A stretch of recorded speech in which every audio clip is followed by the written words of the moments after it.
You guys ready? Pumpkins are going down. All set? Yep, ready to go. Okay, we call this Department of Public Works meeting to order. And the affidavit was posted in the county clerk's office and multiple media sources per state requirement. It's like everybody here is here and we will pledge of allegiance. Pledge allegiance to the flag of the United States of America and to the republic for which it stands, one nation under God, indivisible, with liberty and justice for all.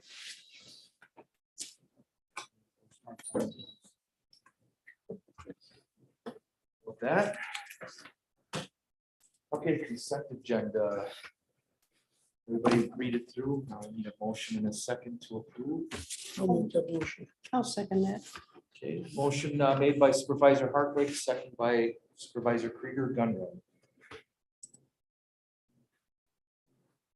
All in favor? Aye. Any opposed? Discussion items. Transit quarterly report. Thank you, Mr. Chairman. You'll see the EOS that you've seen before, once before. We actually have this on the agenda item as agenda item number 3 for you today to look at it. This is to let you know it's currently on track, obviously, because we're having it on the agenda item later on. We decided to pull it out as a separate agenda item just for transparency's sake for the public. We just figured if it just said quarterly report and we're talking about Commuter Express, they might not, without looking deeper into the agenda, see it. So we actually did pull it out and create it as its own agenda item as well. So technically it's on there twice. If you have any questions now, we certainly can answer them, but we'll obviously go into a lot further depth later on.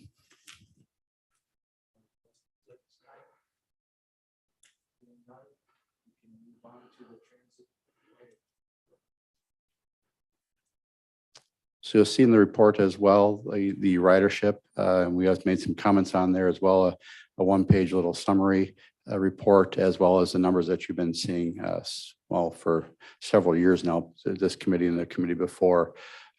We'd open up certainly for any questions. The ridership for the Commuter Express will again be touched upon on the agenda item number 3. Do you have any questions on this?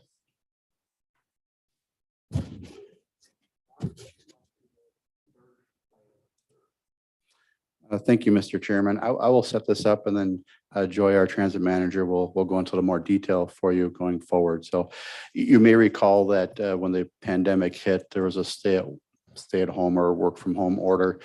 And by doing such, that created a really downtrodden on our Commuter Express, the service that as a bus service that goes from West Bend, stops at the Richfield Park and Ride lot, stops at the Germantown Park and Ride lot, goes to the medical complex. Some trips go to the VA and then others go downtown. That took a dramatic hit on ridership, and it really hasn't bounced back yet. It's about 40% now in round numbers of ridership pre-pandemic. Certainly there's some people are still working from home. Some businesses probably closed down. Some businesses have gone to like a hybrid model of working certain days in office, certain days at home, but it hasn't bounced back. So to that effect, we were charged with, as one of the initiatives that we just looked at it as agenda item number 1, is to look for alternatives and what you'd like to do with that Commuter Express. There are certainly many options on the table. You'll see we have a report from SewerPAC that outlines a few options. The Hartford Area Development Corporation asked SewerPAC last year in 2021 to look at this similar issue, but more related towards employment. We'll be sharing that with you next month. We didn't want to throw too many reports at you in one month and confuse the two issues. But a lot of things that report you'll see that was done for the Hartford Area Development Corp are in this document as well. So obviously SewerPAC did both. So they didn't, they kind of merged some of those ideas and brought those two things together. So what we're looking for now, and there certainly be some time for public comment later on, and we're going to work with the business communities as well later on, but is that you're kind of going to be tasked with, what should the Commuter Express look like in the future? Should it be what we're doing today?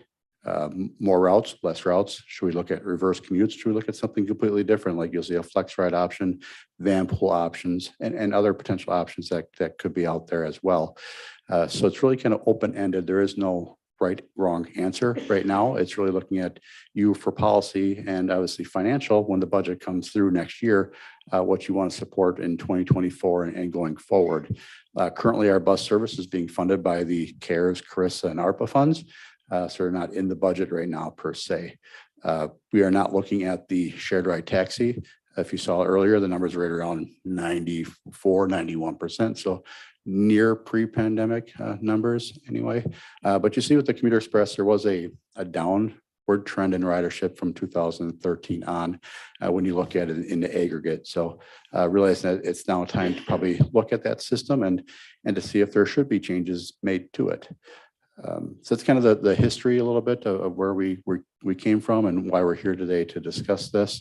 And I just want to make sure you're clear that what we discussed today will evolve, that we don't get too far into details of should we have 4 runs, should we have 5 runs? There's lots of time later on to discuss that, especially when you get the public input as far as, well, should we do 5 runs, 6 runs? Is it going to cost $110,000, $113,000? Yeah, that kind of thing. We certainly will be able to get more, but what we're really looking for is a little bit of direction and what is maybe palatable. You want some more information on what is, we're not doing that anymore, or we should do this kind of direction that we're kind of looking for over the next couple months as we bring this stuff forward to you kind of piecemeal, if you will. So, and then we'll bring, like I said, we'll bring in the businesses into it and constituents into it too, to see what it is. And understand that any change we make is going to be impactful one way or the other to the business community, to people that are riding it now. So there will be some public input that you'll be hearing, I'm sure, from people that are riding it now that want a different service, people that may want something completely different. So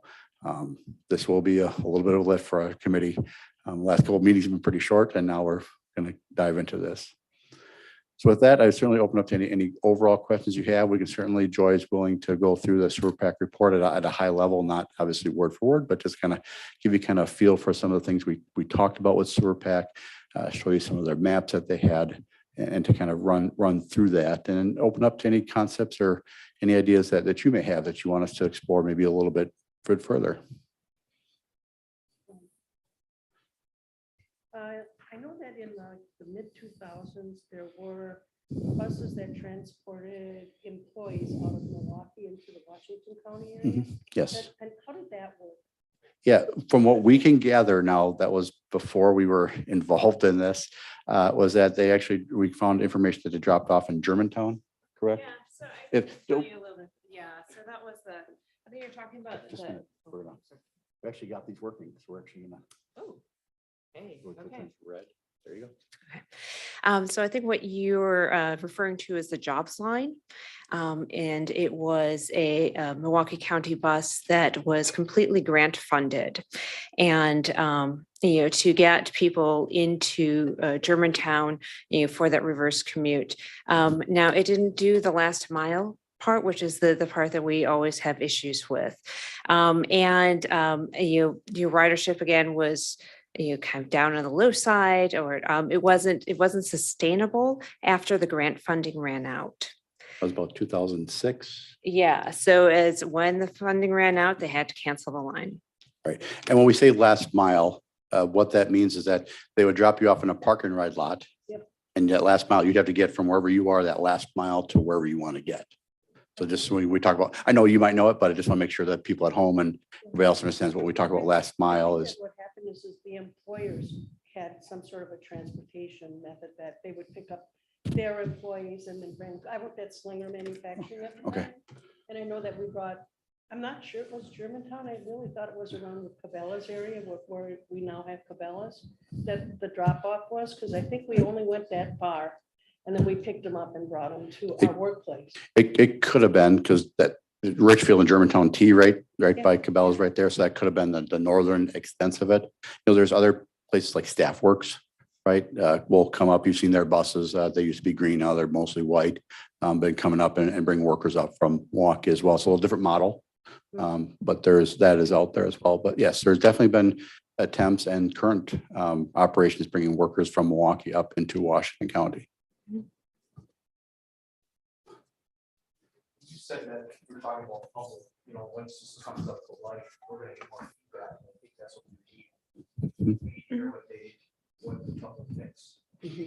So Yes, it's just nice to give them some ideas, because if we go there saying, what do you want? Then they're gonna go, I don't know. That's why I think it's important that we provide the public options, whatever they are. And it's not saying you're gonna throw them off the table right now, but it's nice to give them options saying, we could do this, we could do this, we could do this. And each one of those can be tweaked and modified a little bit. But going to public information meetings with the highway department for several years now, if you go there with a blank piece of paper saying, we're gonna redo your roads, they're gonna go, what are you doing? You go, I don't know. They don't really appreciate that. So I think it's really nice to give some thought and direction from this committee, what your thoughts are, what your thoughts are, and if you have any other options that we can present to the public. Scott, I have a question. I see the rider, shield rider, taxi ridership. It's increasing in numbers. You think that has to do with the higher fuel prices? That people are using the taxi more, or why is it coming back up, or is it gonna get back to like where it was in 2014? Do you think it'll get that high? I think it's fuel. It's people are more comfortable going places now than maybe they were even several months ago. You still see several people out there with masks on if you go to grocery stores with that. So I think they're more and more as time goes by, getting back into their normal routines of, instead of being at home and ordering food in, maybe they're going out there to go grocery shopping now, or going to the doctor more often versus a virtual doctor visit. So I think it's probably a combination of a lot of things. I think just people are getting more back to quote unquote normal. Just that's what I feel. We don't have anything to back that up besides just our feelings of those assumptions. Yeah, and we do expect it to grow. Right. As the population ages in Washington County, we expect that the use on shared ride taxi will continue to grow. Thank you very much. What I find interesting too is that the taxi ridership took a very little hit compared to the bus. With that, Mr. Chairman, would you like Joy to kind of give you a quick overview of the sewer pack report, and then certainly can ask questions at the end or along the way? Okay. Right. So I will just walk through this report. So we work with Sewer Pack to do a lot of our transportation planning.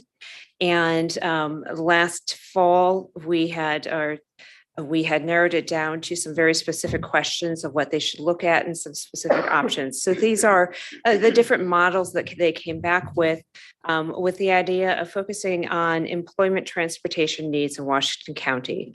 So we're looking at the needs of our residents and also the needs of our employers. So we'll go through the different options that we have. The first one would be, you can see the map on page. Are there not page numbers on here? Oh, they took them No. off.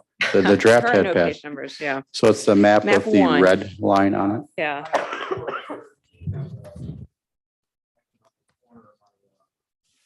This one? You did.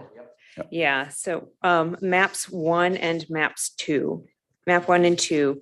So these show the potential commuter bus routes that would be a replacement for the WCCE.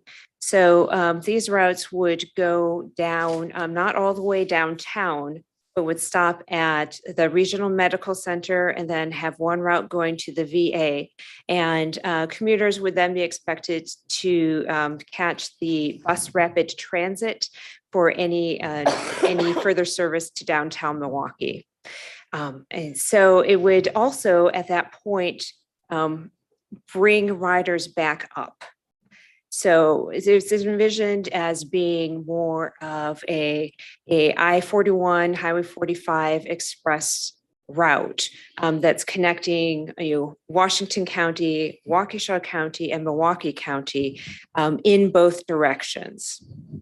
So there were 2 routes that were proposed, and the full package would be doing both of them.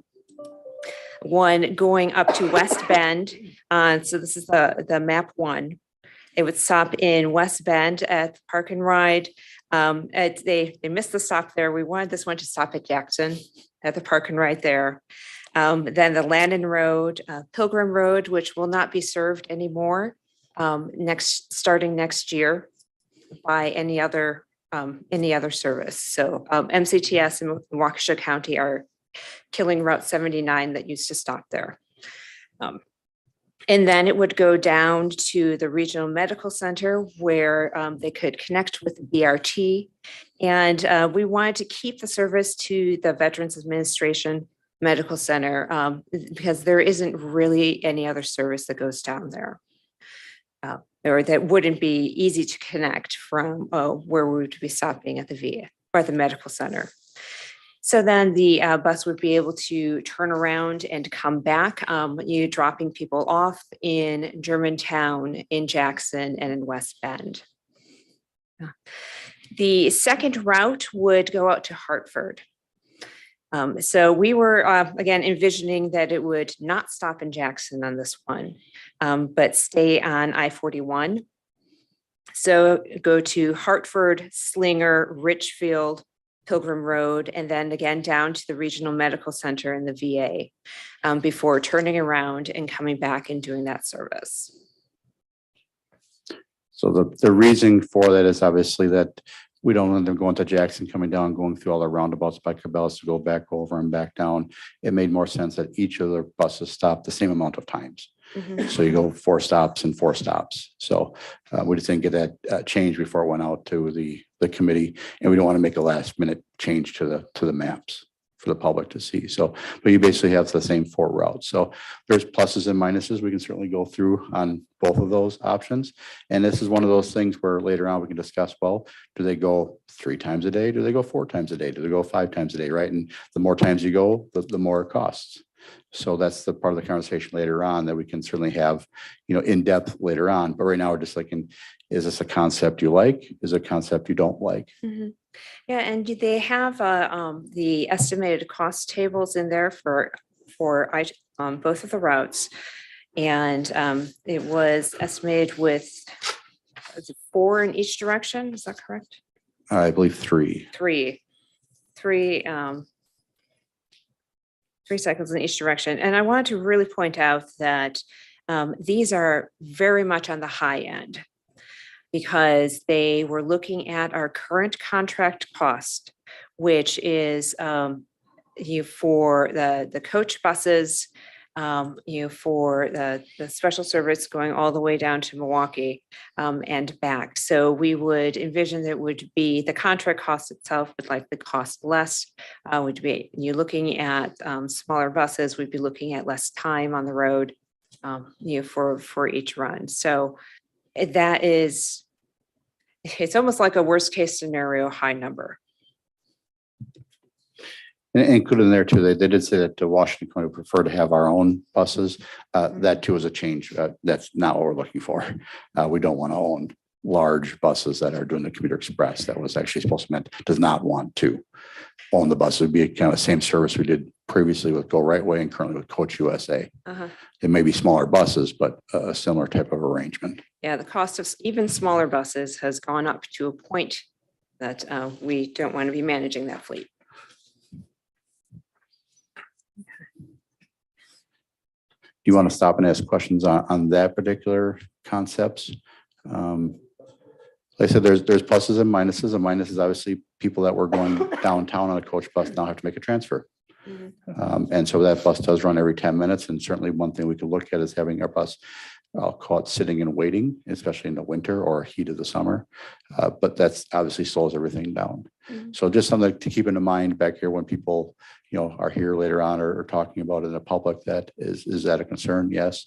We're certainly working with the city of Milwaukee and Milwaukee County on fares and how that would work. And the same system too when you transfer instead of having our fare system and their fare system. So we have had a lot of conversations back behind the scenes on this, ready to start looking at some of those things and hopefully having some questions for you. Should you have those? You'll notice in your packet too, there's no ride times in there. Not one ride time is in their packet yet until we kind of more finalize this. Also, the one question is Pilgrim Road. Do you want to provide our service to those residents that are in Waukesha or northwestern Milwaukee County or not that aren't served right now, but yet maybe you only to have that ride go back up because that's where they can get their bus routes to get to Pilgrim Road to come back up. So that's why you see Pilgrim Road on there is that they can, residents in that area can get to that bus stop. And then parking ride lot, excuse me, and then get back up into Washington County. Mhm. So all sorts of little small details that we'll be working on as we progress, but just the overall concept is 2 runs, one from West Bend Jackson down to Milwaukee, and a run from Hartford Slinger down to Milwaukee. And of course, they both have what we call the reverse commute of bringing workers back up. Now, again, it could start in the morning first down there and bring them up earlier and stuff like that. So you just kind of throwing out And some concepts. yeah, the reverse piece does not solve the last mile. So we would have to coordinate with a shared ride taxi service once people are here, or you have a different type of service to catch the last mile and get people exactly where they're supposed to be. I had a question for you. So I read it in the report somewhere, buried in there somewhere about the rides back seems to be an issue than the rides we give. Rides we take south don't match the rides coming north. Is that, would something like this feel that would improve that? So it must have been the ridership estimate. It's, yeah, in general, we see lower ridership from reverse commute efforts that are put out there. So we wouldn't expect the same number of people coming back. And then your operating expenses here, that doesn't include any type of supplemental funding then for grant funding or anything. It's got fare box revenue, so that's. Correct. It doesn't have all the grant numbers in it yet. Yeah. Correct. And yeah, those we won't know until we have actual, contracted cost of service. Right. How many routes are we doing exactly and stuff like that? So these are just to give you kind of a ballpark feel. Right now, again, it's not, those amounts are not levy amounts. I want to make sure I'm clear on that. That's Or- kind of why I brought it Oh, yeah, yep. So I'll just dive into the levy real quick. So transit was traditionally, prior to pandemic, was traditionally funded for about $670,000 out of the levy for transit. It's not quite a 50-50 split between shared ride and commuter express, but it's fairly close, give or take on the year and the pot of monies and all that kind of stuff. But if you lose one of the services or don't do one of the services, you lose some of the pots of money. So you don't just save the 300,000, say, oh, that was 300,000 and the other one's 300,000. If we just use the shared ride only, it's only going to cost us 300,000. No, it's going to cost you more than that because you might have lost out on some pots of money. So it's not quite a 1-to-1 and 50-50, but for our sake in this conversation right now, you can kind of do that kind of math. So if we're running the same amount of routes as we are right now, it's about $300,000 of county money. So if that helps at all. Federal money runs out. The special federal money, the CARES, the CRISA, the ARPA funds, those larger pots of money that were called one-time funding run out. But the other funding, the original funding we used pre-pandemic are still out there and available. There is a potential that West Bend has a West Bend urbanized area. So like the city of West Bend, city of Hartford and Washington County are only the ones that can use that money for certain purposes. With the census that we did in 2020, that area may or may not go away. It might stay, it might go away, it might get reduced in funding. So we just don't know until December. So this is great timing for this, that we'll know by the time we get all things worked out and get some numbers for you stuff, what that number may look like. But we dive into that pot of money. The city of West Bend dives into that top pot of money. I believe the city of Hartford does too. Mhm. So we'll have a little bit more feel for you on dollars and cents later on. Mhm. So on page 3, it talks about during busy times, having routes or frequencies every 10 to 20 minutes. And then it also talks about how many buses will be needed to accommodate those frequencies that are mentioned. What is the frequency of the existing WCCB? During busy times, do you have the? You do. Bring out our bus schedule. Yeah. You want to go through that? Uh-huh. So the 10 minutes is generally, yes, our bus, but also the bus rapid transit line that's when it goes out from like the medical college to downtown is every 10 minutes. We're at 20 to 30 minutes. during peak times only. So our bus runs south between 5:44 a.m. and 8:05 a.m. And then it comes north between, let's see, 2:43 and 6:01. So it'd be within those times, it's running every 20 to 30 minutes. Right, for instance, pickup times in the morning is 5:44, 6:10, 6:20, 6:30, 7:05, and 8:05. So again, it's not like every 10 minutes, but the first couple that were, are busier, then they spread out. So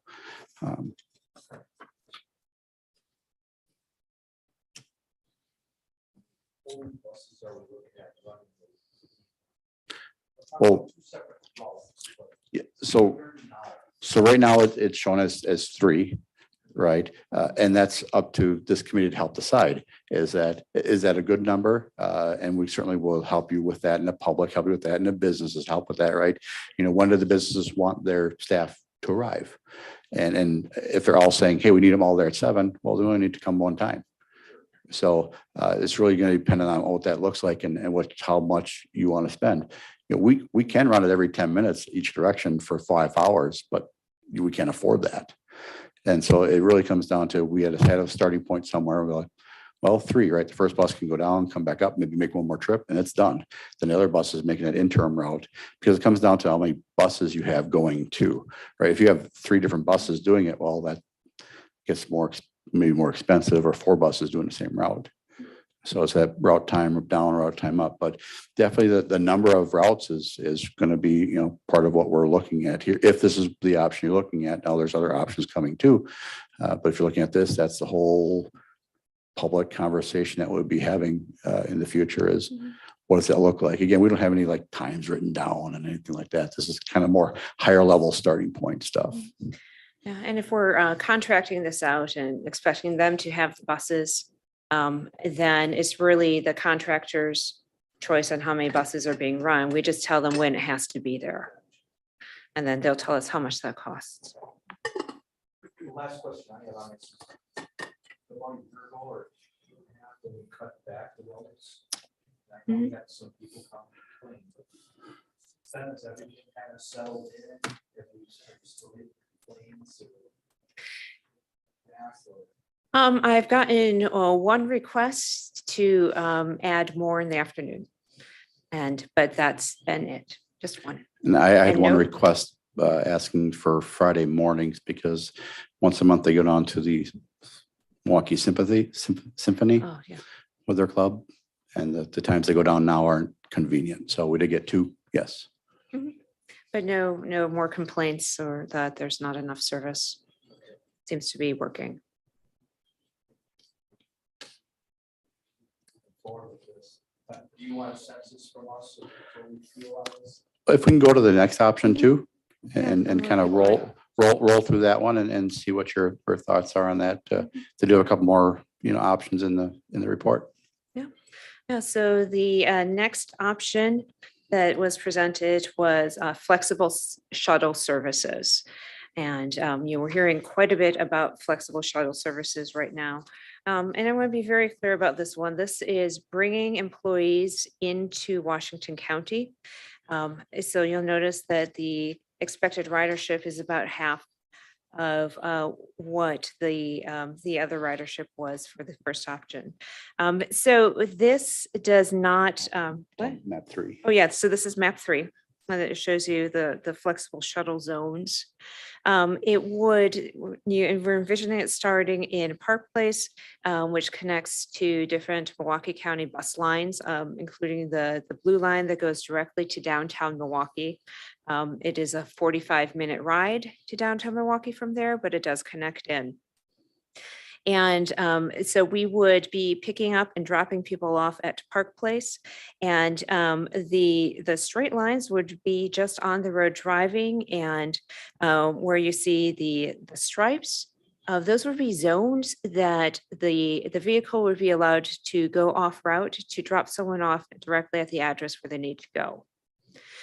So we could even split it up further and have like one, going into the Germantown area or Germantown and Jackson, and then one driving straight and then going through West Bend, stopping and dropping people off, in a flexible route there. So there are a lot of different options. This does solve the last mile problem of getting people to the place that they're supposed to go. So again, the issues that we, and the cost is significantly less. Yeah. So the biggest issues that we see with this, although it does solve that issue for Washington County and for the employers of Washington County, it eliminates any transit service down to the regional medical center. There would be no way to get there, except for driving. And we are unsure about the times that it would take. So that is a request that we have put into SewerPAC to give us some good estimates on the times that people will be on buses and be able to get to places of employment and what that looks like. And certainly, like for this one too, the green line should have went up Highway 41 and not 175. We should also probably add the Richfield Industrial Park off of Pioneer Road as a potential location to stop too. Like Joy said, that the challenge is that if you are picking up people at Park Place and you have 10 people that drop off in Germantown and Jackson, they might get delayed getting all the way to West Bend. And so are the businesses in West Bend amenable to a staff member that, depending on how many people get on that bus in the morning and need a drop off, it might be a little bit different time every time, but when they get dropped off, right? Same thing if you have a bus coming from Park Place up to the Richfield parking lot, make a couple stops in Slinger versus getting to Hartford. You'll see Hartford too, we stopped on the east side versus getting all the way to the west side industrial park. So that's an option as well, as extending that further west. The further you go, the longer it is, the more cost it is. And so that's one thing we certainly would look at in the future as well. So the routes that are there are shown are just generalities. Again, these are not specific. These are not finalized. We got to work with the local business community to see where we should stop, where we should hit. Like you'll see the industrial park on the west side of West Bend is not even included. So you see there's some work to be done on those drawings. Again, it's high level concepts that we got to work our way through, but just want to provide you some mapping and some thought process on that of as far as getting workers out there. Again, the starting point could also start all the way down by the medical college and work its way up, right? Such as but the longer you make it, the potential less people will be on it because it's going to take you much longer to get to West Bend or get to Hartford, out to those locations, as you can imagine. If you start all the way down by the medical complex and work your way up and make another stop at Park Place and then stopping along the way. Steve, help me understand what's meant by flexible.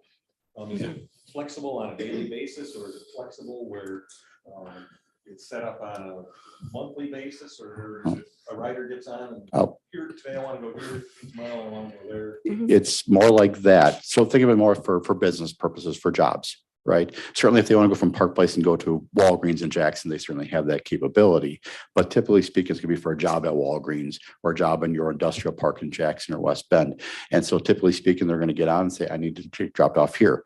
So I might be on it on Monday and Tuesday, and I need to stop, but then I might not be on there Wednesday, Thursday. So that's the flexibility of it. And so I say, I want to stop here as long as in that zone, it'll stop there. That's why that by the time you get to West Bend, if there's 10 people that day decide to ride to get to Jackson, it's just take a little longer because there might be 10 businesses are stopping off in Jackson. But generally speaking, it's getting people to work and back. Could they certainly take it to it? But Yeah, well, yeah, I'm going to just expand on that Yeah. a little bit. Well. So there are like many different models and variations of what a flex ride is. And so we can set it up as a bus route, and that it's set up but can go off route for like 3/4 of a mile and then come back. So you could pick it up either at a stop that it's going to be there at a specific time, or you can request that it go off route to do that ahead of time. So the biggest advantage to a flex route service and all of the variations that it comes in is that it is on demand. So it is that more instant ride for that last mile. We can set it up as a zone. So this is actually something that would, if we wanted to add it on to the option one, it's something that we could do. We could create a flex route zone where, people who are at a park and ride can catch this and go to where they need to go. The service that's operating in Milwaukee right now that you hear a lot about, the Flex Milwaukee, it works with very specific businesses, and they have employees sign up for it. So you reserve, you're part of the program, you reserve your spot ahead of time, and you're on the set schedule. But then once you're in the zone, you can go where you need to go within that flex route zone. And to expand on that further, you could have an option of picking people up in Jackson and taking them up to West Bend to work. Yeah. Well, in this model, it's just a matter of then, kind of between the two cities or the village and city, would you make a stop along the way and how many stops do you make? Because every stop you make is minutes in time. And so there's a lot of flexibility. That's what I call it, flexible. And that's one thing we come back to going, okay, what do you want this to finally look like? And how flexible are you, and how flexible are the businesses that are in there? And are they willing to come to one location in the Village of Jackson? Let's just pick on them, or city of West Bend. Are they willing to come to one location and do that last mile, or does this model need to do that last mile? So there's a lot of flexibility. The one thing you couldn't do though was specifically in Hartford probably and West Bend, couldn't pick somebody up in one location and drop them off in West Bend. So that's the thing that we ran into, because it would, we can't duplicate service with the West Bend taxi. So there would need to be, we'd need to work with the city of West Bend. We need to work with the city of Hartford, which also has the same agreement. To make sure that we're not duplicating a service. So that's, Right. As I say, there's a lot of conversations that need to happen before anything like this can be put in place. Yeah. This looks, just high level, like you said, it looks very difficult to manage. And then even for riders to try to manage when they're gonna be somewhere, it all depends on how many people are on that bus or van, whatever you're using at the time. They get on at Park Place and there's 12 people on there, and you gotta make 12 stops or pick up, and then, that just seems so difficult to. And that's where Joy mentioned, you could narrow it down too, right? And say, oh, we're going to make 2 stops in Jackson or whatever the number is, or 3 stops in Germantown and 4 in West Bend, and, then work on the last mile configuration. But there are successful flex routes, all around the country at this point. The very first one, was from the 1970s. It started in Merrill. They call it the Merrill Go Round. So they already won for the best name. But yeah, so they have fixed time points, and the bus can zigzag to get to those points. Kitsap County in Washington State also has a very successful commuter flex route program that's in place, and it has been for several years. So it's something that we're seeing. It is very, very technology dependent. You have to have the right technology to be doing it. So that's, yes.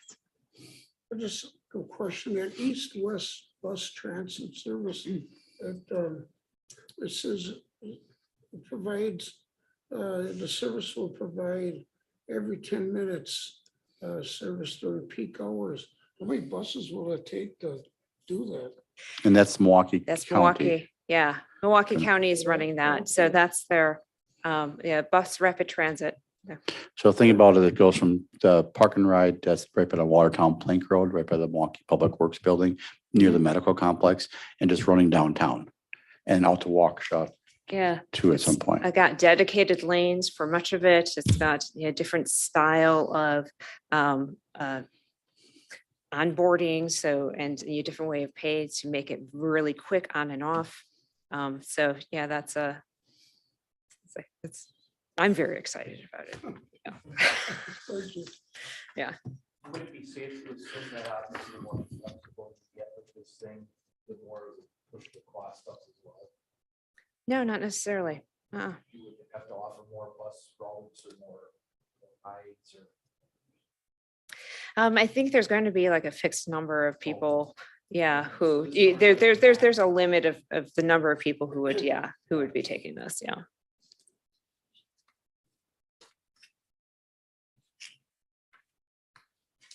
Okay, and Van Pool. yeah, so we can move on to the van pool. Yeah, so this is an option that is, really meant to serve our business community, that is really also operated by the business community.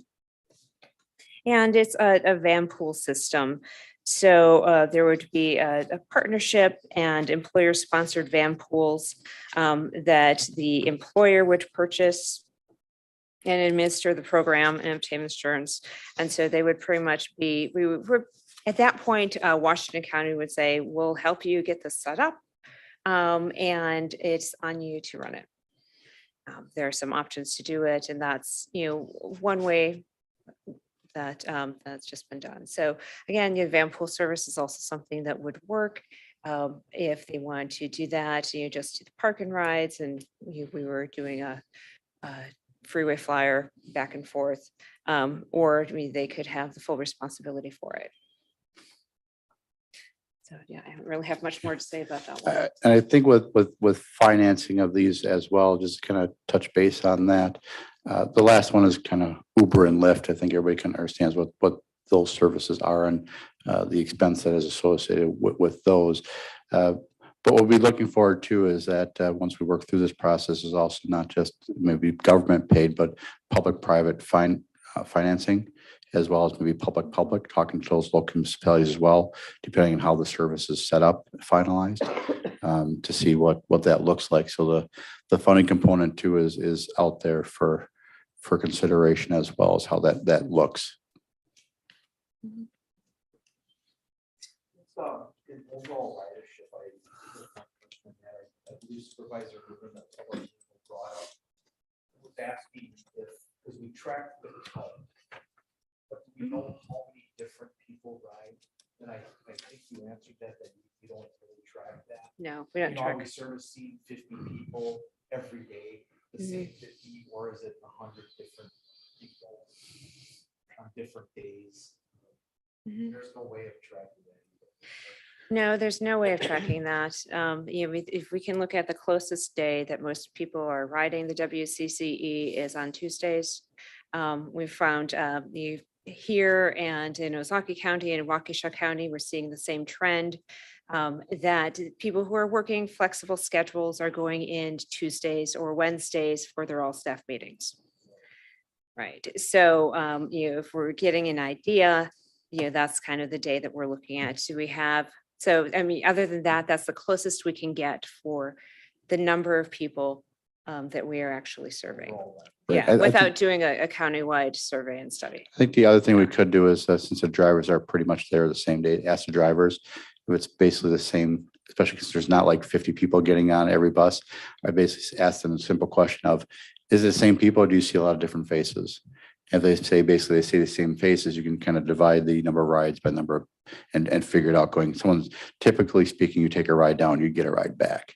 And do the math and going about how many people are you servicing. It's not going to be perfectly acceptable because someone thereabouts, but I think we get a close number for what you're looking for. Need to know, because I want to know if is this affecting 100 people in the Washington County, or is it affecting 1,000 people? Sure. Same 100 people every day. To that point, if you look at the ridership report, where Tuesday and Wednesdays, the daily average is 135 right now. Look at half of those going one way and half the other. We're only 67, 68 people. That's a huge expense for It's a huge expense for 70 small, and I believe that's what was brought up the last time, and why. Is this something that we should keep going with or not? Right. Do you remember, I think it was Supervisor Newman asked us the cost per ride several months ago now. And obviously as the ridership goes up, the cost goes down a little bit. But yeah, it was a real high number, over $100, if I remember correctly, Supervisor Newman. So, and that's why we're here today. That's been my concern, my questions, and that's kind of why I brought it up before, because I'm familiar with this these type of programs, and it's a little misleading, the numbers on here, if you don't know that, we're at 6,000 rides, that's not 6,000 people in the county, it might only be 70 people or 50 people. And I reached out to Scott earlier today just to confirm, on the levy, well, between the two services, it's on $700,000 a year. So what are we servicing? 50 people? That's a lot of taxpayer money. For a few people. And I mean, now, like for instance, one would be eliminated, and you say maybe 50% of that. So $350,000, $400,000 for Commuter Express. We'll just use that number. Is that fair? On the levy? I would say the 300, the 330, yeah, somewhere in there. Right around 350 for servicing how many people, and when changes are made, that's when we hear people complain or have concerns, but again, is it 20 people, 50 people that are gonna have their lives affected when other people that are paying for this? It's in my eyes, in my opinion, I'm gonna say it publicly, that it's a sinking ship. And I think that Zaki County is getting rid of their Commuter Express. No, we had a very strong turnout at the public hearing, Change your mind? and they changed their mind. We're reducing it. Okay. It's been cut in half, and smaller vehicles, and we're combining the contract with a shared ride taxi contract. Making some changes there. Mhm. too. They're in the same. They're making situation. major changes, yes. Yeah, and same increase the situation, fares. Or maybe worse, I'm not sure. I don't know what your ridership is over there. Oh, it's worse. Okay. Yeah. The ridership in Ozaki County is a little bit worse than ours right now. But they are making changes Right. Accommodate. to accommodate them. And, I mean, I think we need to move forward with this and find out Mhm. what option we want to use. Well, this employer issue though is a new wrinkle. The employer need. Yeah. Yeah. That'll be interesting. I think something that like Scott mentioned too is the funding. The funding may change for us too. That'll be a huge wrench in this, any plan. If the transit funding goes away, that'll make that levy number go way up if you continue with service. That's what was kind of nice about the Flex Ride, because I believe that was a lot cheaper and sort of does the same thing, but.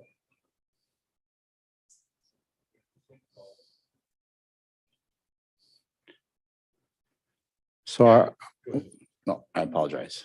At any rate, when you look at operating expenses versus fare box revenues, it's roughly 10%. 90% subsidy is. Well, it's a lot. That was the other option, that we could just raise the fees. Offset that. Not Make it really. close, so. Yeah. So some of that I mentioned earlier, what you just, do you know offhand, is it 50% about is subsidized? Federal and state?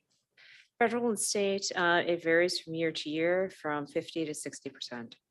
So of that operating cost, if you take 50%, let's just say 50% of that is covered by grant funding, and then the other 50% is local share, they call, Yep. after you take out the ridership revenue, so. So it's 80-20 instead of Yeah, 90-10. it's, that looks really ugly there without having the funding in there. But still, it's a lot of money. I still feel that way, that it's a lot of money on the levy for very little participation. And prices aren't gonna get any cheaper. And we talked about a lot of other things here at the county. We've got a lot of things right now that people are tax levy should be spent on this, and this is a lot. $700,000.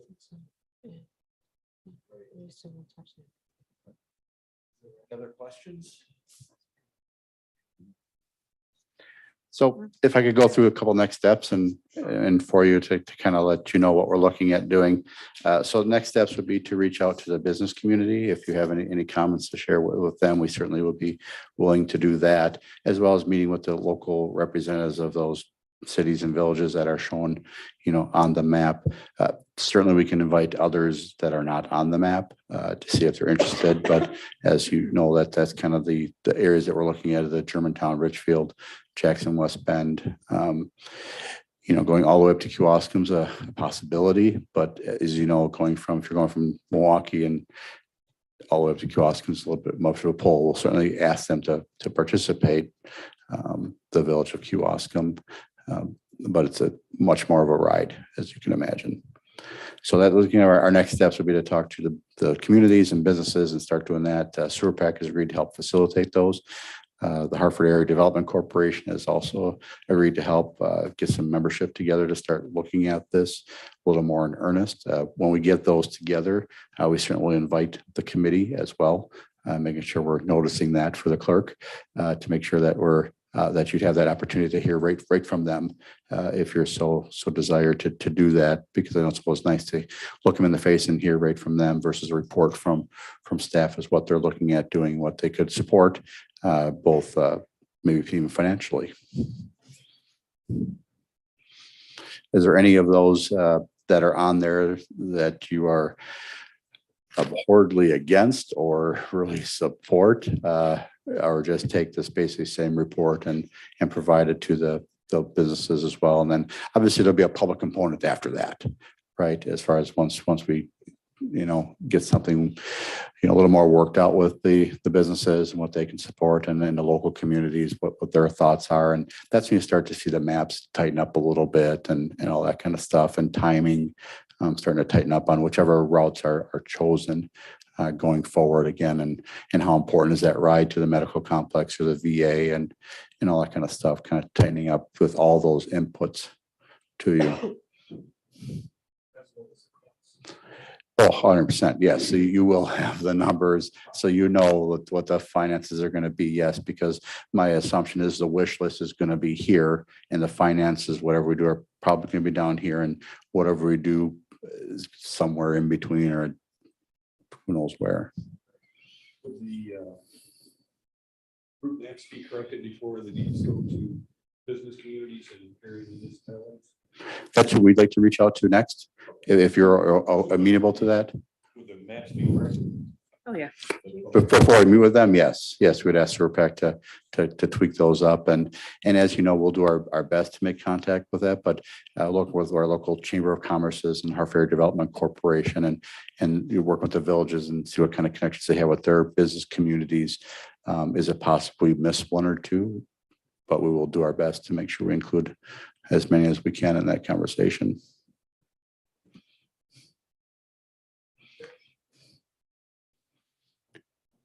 Anything that's striking you as good, bad, indifferent?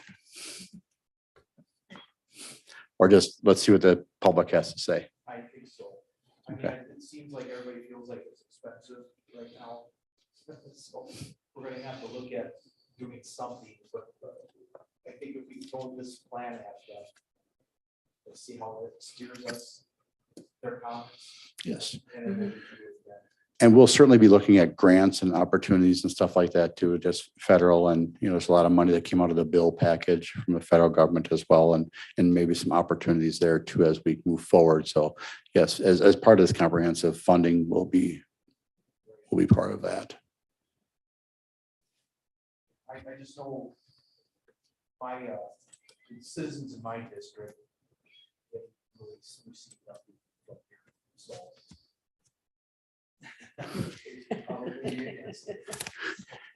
It's possible. We don't have a really listing of where people are coming from or going to for all these park and ride lots.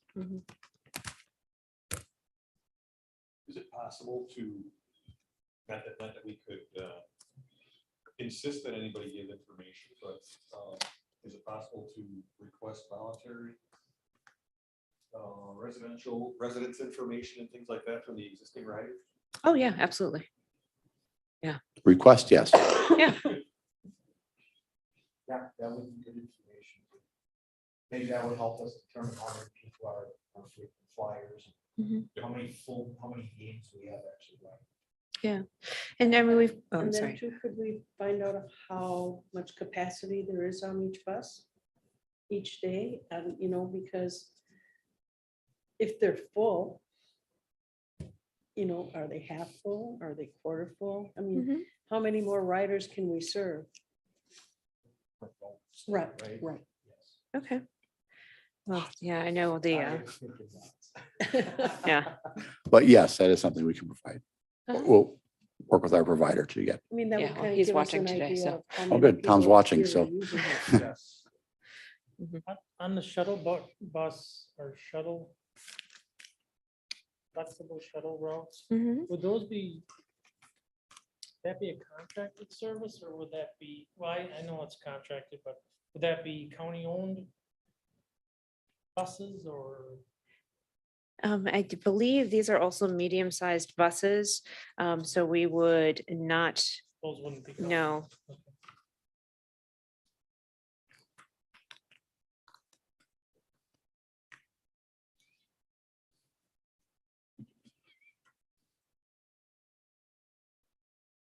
Questions? Guess we'll move forward with what we have here. Yes, we will see how soon we can get those meetings together with SURPAC and the businesses and report back to you. We'll hopefully be back to you by December. As you know, it's near the end of October now, and to get something like that set up is, you can't just do it next week. So we'll be working with that first and get you on the invite list so you know what's going on. No further questions? Our next meeting date is Thursday, November 17th at 4 p.m. This meeting is adjourned.